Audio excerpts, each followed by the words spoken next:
seberapa baik atau buruk hidupmu. Bangunlah setiap pagi dan bersyukur kamu masih memiliki hidupmu. Dan mari awali rasa syukur kita dengan merenungkan firman Tuhan. Kita berdoa.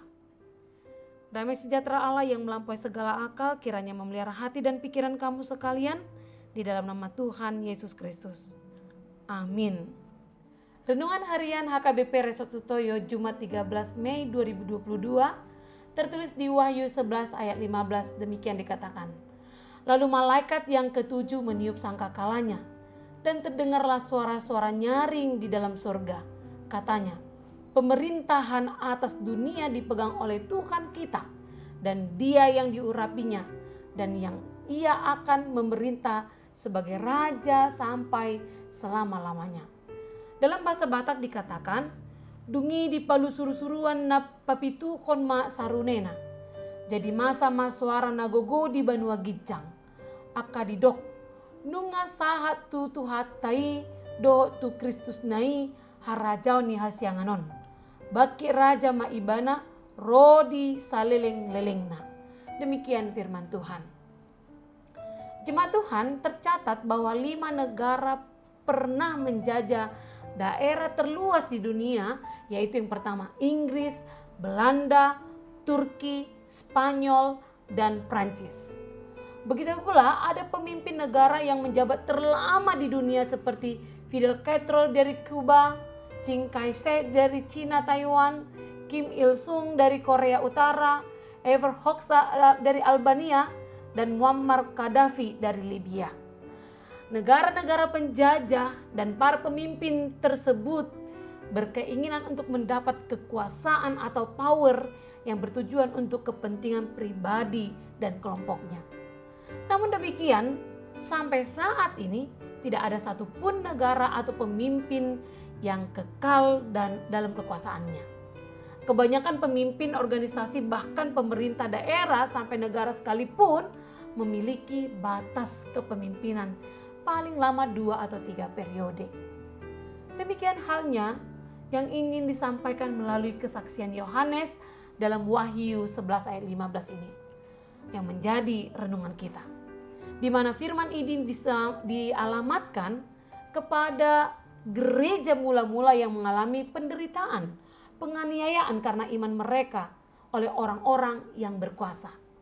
Dan untuk mendukung iman pengikut Kristus, Yohanes menyampaikan penglihatan yang diperolehnya dan memberitakan bahwa pemerintahan atas dunia yang kekal adalah Tuhan kita yang memerintah sebagai raja sampai selama-lamanya. Tuhan Yesus adalah raja segala raja dan raja semesta alam yang terdahulu dan terkemudian, yang awal dan yang akhir. Dia akan datang kedua kalinya sebagai hakim agung yang menyelamatkan orang percaya dan setia kepadanya. Ada sebuah film yang saya tonton mengkisahkan seorang anak yang tinggal di sebuah desa di dekat hutan. Dia menemukan seekor anak singa yang diperkirakan baru saja dilahirkan namun ditinggalkan begitu saja oleh induknya. Anak itu merawat anak singa tersebut dengan baik. Setiap hari ia memberi makan dan bermain-main dengan anak singa yang akhirnya menjadi sahabatnya. Dengan bertambahnya waktu, sang anak singa telah bertumbuh menjadi seekor singa yang kuat dan gagah perkasa. Suatu hari ketika sang anak yang juga telah bertumbuh menjadi seorang pemuda dan singanya berjalan-jalan di hutan. Tiba-tiba ada seekor ular berbisa yang sangat besar menyerang sang anak dari atas dahan pohon. Dengan sigap, sang singa berbalik menyerang ular tersebut. Lalu terjadilah pertarungan sengit antara sang singa dengan ular. Sampai akhirnya sang singa memenangkan pertarungan dan pemuda itu menjadi terselamatkan.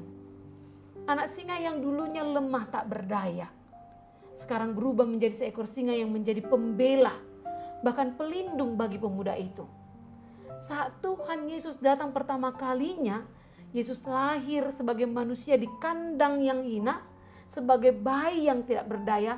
Tetapi pada kedatangannya yang kedua, Yesus datang sebagai hakim dan raja untuk mengangkat dan menyelamatkan orang yang percaya kepadanya.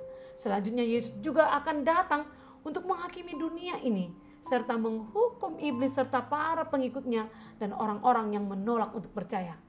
Tidak ada manusia yang dapat luput dari pengadilan Allah.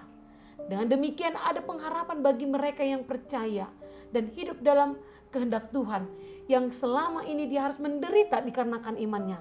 Kalau kita semua sebagai anak-anak Tuhan menyadari hal ini, maka kita akan hidup di dalam rasa hormat kepada Tuhan. Dia bukan saja sang juru selamat, tetapi juga hakim dan raja.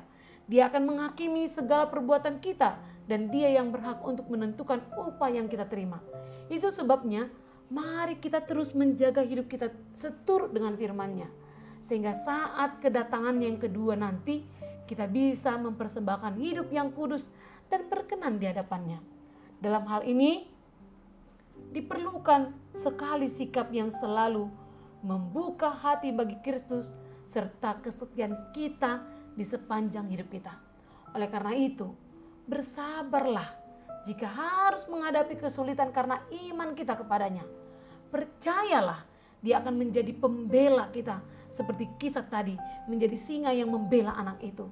Dia akan menjadi pembela kita kelak ketika penghakiman itu dihadapkan kepada kita semua. Dan sukacita abadi sedang menanti-nantikan bagi orang yang bertahan dalam imannya hingga terakhir. Amin, kita berdoa. Sungguh Tuhan, kami percaya bahwa penghakiman-Mu kelak akan Engkau nyatakan bagi seluruh ciptaan-Mu. Oleh karena itu berilah hati yang setia bagi kami untuk teguh beriman kepada-Mu saja.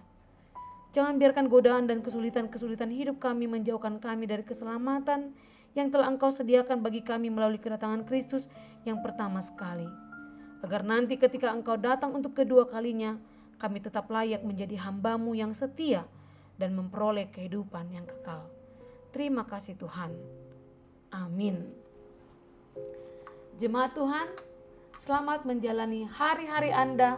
Tetap bersabar di dalam derita Anda karena iman Anda. Karena kelak Anda dan saya, kita semua akan diselamatkan. Salam sehat, Tuhan Yesus memberkati.